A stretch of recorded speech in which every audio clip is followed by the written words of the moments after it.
Estamos recebendo o delegado da 13ª Delegacia da Receita Estadual de Lajeado, Marcelo Posa Schmitz.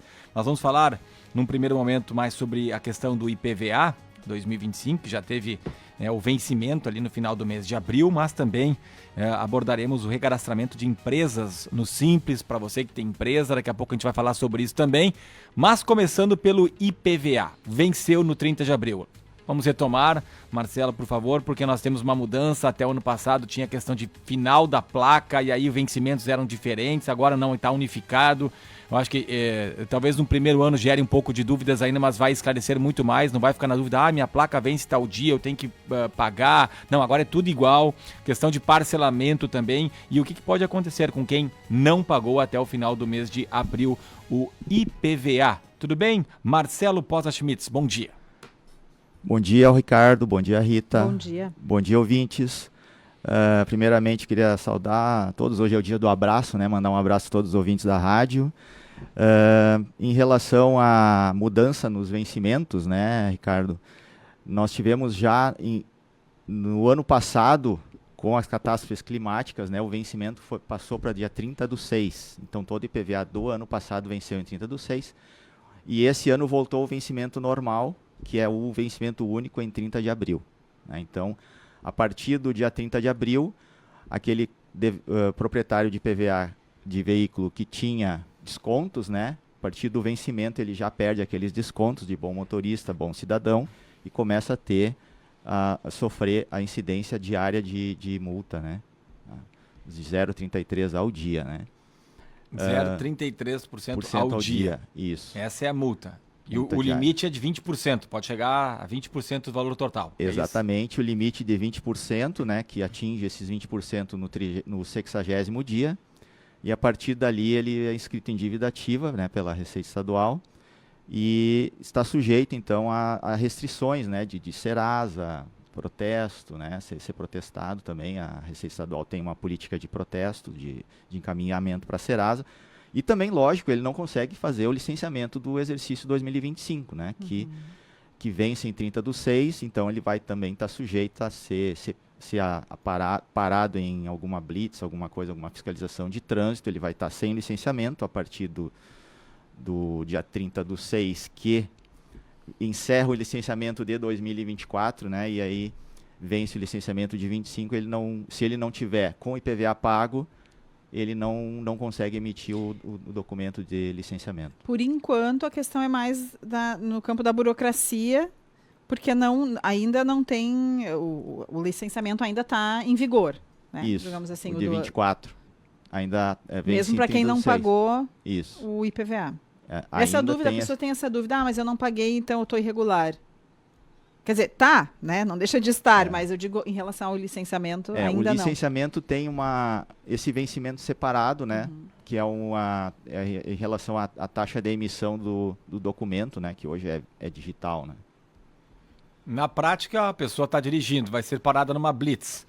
E aí eles vão ver, a pessoa não pagou IPVA ainda. Ela não vai ser multada hoje, porque o licenciamento ainda está valendo, é isso? Exatamente. O licenciamento ainda está valendo. A partir de 24, né? Se ele tem licenciamento de 24, ele ainda tá ok. A partir de 1º de julho, aí já pode ter a multa. Isso. Se ele não pagar, é claro. Exato. Como é que está a questão do pagamento do IPVA? Não sei se temos aí em nível de Rio Grande do Sul, né, Marcelo? Mas a gente sempre fala também aqui no nosso Vale Taquari, que a gente sabe que o pessoal tem o costume de ser correto aí no pagamento desses impostos. Exato, Ricardo. A estimativa da Receita Estadual era arrecadar em torno de 5 bilhões, né, com o IPVA até o vencimento. E foram arrecadados 4,3 bilhões, né, de IPVA. São, no estado todo, 2,6 milhões de veículos quitaram até 30 de abril, tá? Que é quando tinha um vencimento. Aqui no nosso vale, aqui, eu tenho alguns... nos municípios da 13ª Delegacia, 151 mil veículos pagaram, né? 227 milhões, quase 228 milhões foram arrecadados, né? Esse já ali com descontos, né, que cada motorista tinha, né? Então esse valor já... Lembrando que o valor arrecadado do IPVA, após a retirada do percentual que vai para o Fundeb, ele é dividido 50%, o restante que sobra 50% para o município do emplacamento e 50% para o Estado, né? O município sem ter feito nenhuma ação nesse sentido, ele recebe esse valor já líquido, né? Qual que é o percentual aí de pessoas que pagaram e quantos que ainda faltam pagar o IPVA? Exatamente. A gente tem aqui do IPVA de 2025, né? Ainda vendo aqui nos números da nossa delegacia, são 42 municípios, ainda temos 16% dos veículos ainda não pagaram, né? Isso são quantos? São ainda 30 mil veículos ainda não recolheram o IPVA. 30 mil veículos aqui da região ainda não pagaram o IPVA de 2025. Os parcelados contam nesse número ou não? Como é que faz o Os parcelados é separado. Normalmente a quantidade de veículos e o valor dos parcelados são os valores menores, assim, mas não contam nesse aqui. Não conta como inadimplente, deve estar nos adimplentes, como né? Como inadimplente ele não conta, né? Porque ele está pagando. Ele está pagando. Está pagando, de alguma forma, então está dentro da legalidade. 16% são cerca de 30 mil. E em termos de valor? De valor, a gente ainda tem 11% de inadimplência, né? Que representa aí 28 milhões e meio, mais ou menos. E como é que termina normalmente? Né, o prazo aí de pagamento em consideração aos outros anos, porque eu me recordava que era um número mais baixo, né? 16% ainda é um percentual bastante alto, né, em termos de veículos, ou 11% em termos de valor. Eu trouxe aqui os de 2024, a posição atual do IPVA do ano de 2024, né? Hoje, em quantidade de veículos, nós temos somente 4% pendentes, né, dos municípios da delegacia. Né? E a tendência desse número, desse percentual, é chegar lá, quando chega no 5º ano, chegar em torno de 2%, 1,8% de inadimplência. Então, que nem tu falaste no início, Ricardo, o pessoal aqui mesmo aproveita bastante o desconto, mas depois ele acaba regularizando essa pendência, né? com o tempo. Né? E em valores... desculpa essa quantidade, em valor do 2024 a gente já tem 1,8% só pendente, né? Então em quantidade é um pouquinho maior, mas o valor é menor, normalmente um veículo mais antigo, né, que o pessoal acaba atrasando, né? Podemos dizer que a grande tendência é que nas próximas semanas aí o pessoal pague, a maioria desses 30 mil veículos aí, os proprietários façam a quitação. Exatamente, até porque tem aquela questão do licenciamento, né? A partir de julho, se ele não quitar, se ele estiver rodando com o veículo, ele vai estar sem licenciamento do ano e aí ele pode ser parado, né, em uma blitz. Né? Questão de descontos, bom motorista, outros descontos aí que a pessoa pode ter. Agora perdeu tudo? Os descontos, tanto do bom motorista quanto do bom cidadão, eles valem até o vencimento. Então, até o vencimento tem os descontos. No dia seguinte já não tem mais direito ao desconto. Caem todos. Caem todos os dois descontos, né? Que o bom motorista é até 15%, né? 3 anos sem multa. E o bom cidadão é até 5%, que tem mais de 150 notas, nota fiscal gaúcha. Ele também tem esses descontos, só que somente até o vencimento. Até o dia 30 de abril. De abril, então já foi. Já foi, agora não tem mais. Além de perder esses descontos, ele tem essa multa moratória. Né? Tem 2 perguntas de ouvintes, uma a princípio já foi respondida, né? Pergunta de quando o carro pode ser recolhido por falta de pagamento. Essa dúvida de muita gente. É a partir do momento em que não tem o licenciamento, venceu o licenciamento, que não pode ser pago, está em dívida. Né? A gente tem que separar bem essa questão. O licenciamento é o necessário para o veículo estar rodando. Né? O IPVA ele tem um vencimento um pouquinho antes do licenciamento. Né? E então, assim, tem essa diferença aqui. Agora ele está pendente o IPVA, né? Se não pagou, mas ele ainda... Se regularizar, ele consegue licenciar o 25, né? O 24 ele vai vencer agora em 30/6. Aí em 30/6, se a pessoa não regularizou o pagamento do IPVA, ele não consegue... Isso. Lembrando que além do IPVA, tem eventuais multas, né? Que possa ter no veículo, né? O Olson perguntou aqui se temos o percentual dos não pagantes, já foi divulgado aqui pelo Marcelo agora há pouco, né? Os que não pagaram 16% em termos de veículos, 11% em termos de valor, né? 28 milhões e meio ainda falta ser pago. São 42 municípios, é uma área um pouquinho maior do que o Vale, né? Que são 36 municípios, mas é a área de abrangência aí da 13ª Delegacia da Receita Estadual. O outro ouvinte, ele pergunta aqui, a Marlise Kist, como fica para quem optou pelo parcelamento via Pix? A pergunta no 999787885. O parcelamento via Pix continua, né? A pessoa agora no final de maio, ou agora ela já pode emitir o Pix e agendar o pagamento da 5ª parcela para o último dia de maio, último dia útil de maio, que é dia 31, né? Então continua fazendo parcelamento normal, né? E lá em 30/6 vai pagar o último parcelamento e se já liquidar, pagar o licenciamento, já sai com o licenciamento ok, né? Esse licenciamento ele já pode ser pago... Licenciamento já pode ser logo, pago... né? Quando Exatamente. É um valor bem mais baixo, né? O valor o licenciamento, eu não me recordo agora o valor, mas é em torno de R$90, alguma coisa assim, independente. Tem licenciamento para moto, para carro e para caminhões. São né? valores Tem diferentes. Mas não também. compara com o IPVA, que costuma ser bem maior o valor. Né? Lembrando que nosso foco da Receita Estadual é o IPVA, né? O licenciamento aqui eu não sou a melhor pessoa para responder, mas a gente sabe, né? Porque a gente está acostumado a ser demandado. O contribuinte acaba pagando junto, né? Exatamente. O licenciamento vai para quem? O licenciamento é uma taxa, né? Que o Estado cobra, que o Detran cobra, para ter o controle, ter o cadastro do veículo atualizado, né? É uma taxa que existe para poder estar legalizado o veículo. Mesmo né? que hoje, eu me lembro que teve uma polêmica da impressão, né? De a pessoa receber o licenciamento em casa, coisa que não acontece mais hoje em dia, tá ali no aplicativo, mas tem essa taxa. Não precisa, né, Marcelo, a pessoa ter impresso. Hoje em dia, se for parado numa Blitz, por exemplo, tu tendo ali na tua carteira digital, mostra ali pra pessoa que vai fiscalizar da Brigada Militar, vai estar em dia, né? Claro, tem que ter uma bateria no celular para mostrar isso também, né? Exatamente. Eu, pessoalmente, né, eu tenho meu impresso no portal. Para garantir. Para garantir, vai que eu não consiga acessar nem o celular, né? Enfim, Sem internet também. internet, alguma coisa, então eu acabo imprimindo. Mas basta, né? Se tiver ali no aplicativo já é o suficiente. Eu imagino que sim. A orientação que eu verifiquei ali que basta no aplicativo. Algumas outras curiosidades, até para quem não pagou ainda. Como é que faz? As formas de pagamento. O ouvinte falou aqui via Pix, né? Quem é que ainda tem que regularizar? Né? Claro, primeiro é pagar o quanto antes para não ter mais incidência de juros, né? De multa aí sobre o valor, mas quais são as formas de pagamento?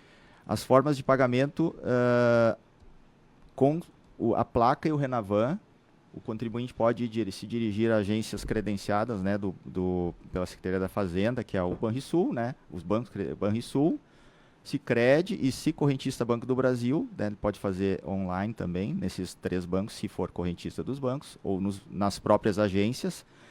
E se ele quiser também pagar em qualquer outro banco, né, daí ele tem que entrar no site do IPVA, digitar também a placa e o Renavan e gerar o QR Code do Pix, ele paga com qualquer banco. Valor completo agora, valor total. Agora não tem mais o parcelamento, né? Quem não iniciou o parcelamento lá em janeiro, não tem mais como parcelar o IPVA 2025, né?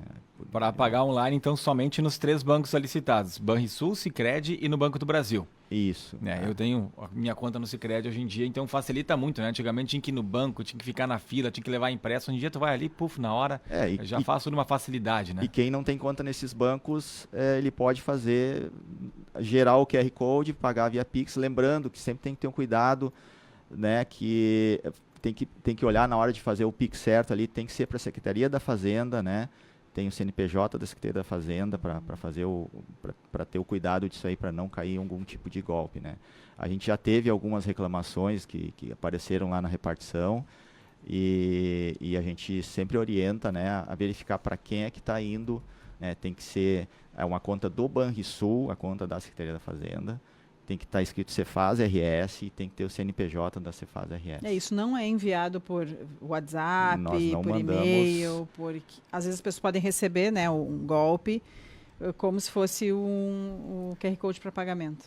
Nós estamos iniciando com o WhatsApp institucional da Receita Estadual, mas a gente ainda não partiu para a questão do IPVA, né? Marcelo, mais alguma situação em relação ao IPVA que seria importante a gente destacar? Eu teria alguns números aqui de vocês tiverem interesse dos municípios aqui. Claro. Mais próximos aqui, temos de Lajeado, temos de Cruzeiro, Arroio do Meio, se vocês tiverem interesse. Vamos falar de Lajeado, então, como é que tá?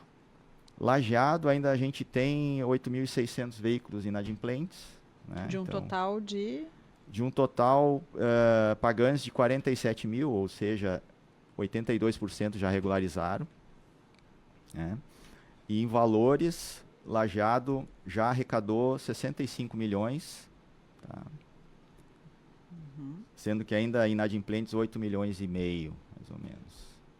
Já arrecadamos 90% do percentual. Né, 90%? 90% de Lajeado já recolheu. Né? Então, melhor do que o...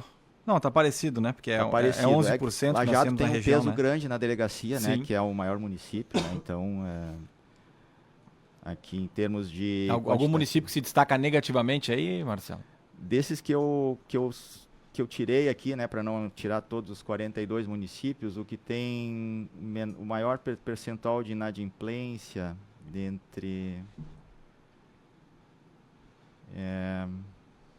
19, Encantado 19%, né? Depois Lajeado com 18% de inadimplência e Teutônia 17%.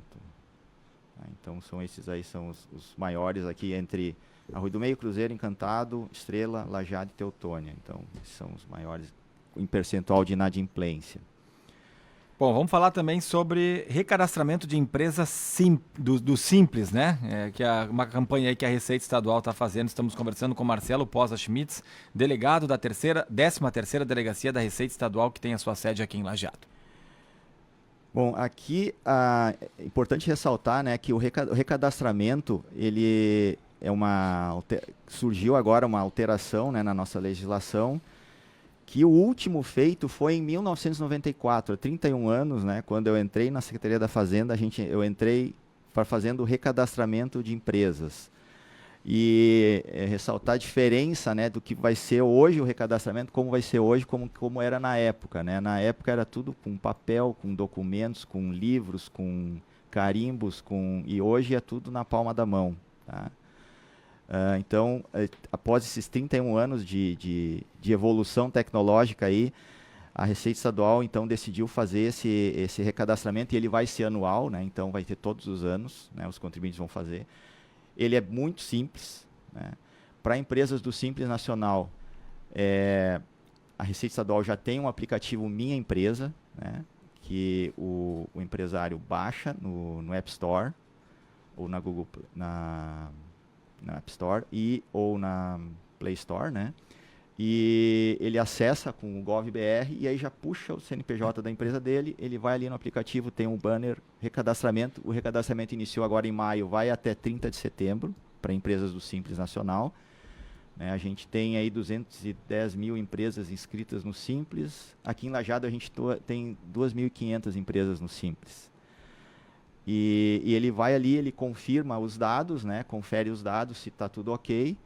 E ele chega no final, são 3, 4 OKs que ele confirma isso e ele finaliza o recadastramento. Gera um documento que vai para a caixa postal dele para registro. Né? Que é obrigatório? É uma solicitação? O recadastramento anual ele é obrigatório. Tá? Ele é obrigatório para as empresas, né? E ele evita, né, se não feito nesse prazo, a empresa está sujeita a ter a inscrição estadual suspensa, né? E o objetivo da Receita Estadual é fazer uma depuração no cadastro, né? Porque às vezes o empresário abre a empresa e não deixa lá, não tem ativação, não tem, né, não está com os dados atualizados. E aí isso também melhora a concorrência, né, a conformidade tributária. Para a empresa geral, né, não é pelo aplicativo, ela é daí via direto no ECAC e começa em setembro. Né? É de agosto a setembro, são 2 meses só. Empresas gerais né, também dá para fazer pelo ECAC daí. Tá? Então, se o empresário ali, nesse momento, ele tiver alguma dúvida no recadastramento, tiver alguma inconformidade, né, não tá atualizado, ele atualiza daí a informação e passa para... Depois ele volta lá e finaliza o recadastramento. Tá sim. Tá certo. Marcelo, chegou só uma pergunta aqui, acho que tem na tua lista ali, o Valdemir Renner, ele diz, poderia me falar qual é a inadimplência do IPVA em Teutônia? Sim. Em termos de valor, Teutônia, nós temos de inadimplência 10,92% de inadimplente, né? Esses são 2 milhões de reais estão inadimplentes, né? Em quantitativo, a gente tem 17% dos veículos ainda em Teutônia estão inadimplentes. Tá certo. Marcelo Posa Schmitz, delegado da 13ª Delegacia da Receita Estadual de Lajeado, muito obrigado pela sua presença aqui na Rádio Independente e um bom final de semana aí pela frente. Obrigado, agradeço o convite, um abraço a todos. Obrigada mais uma vez.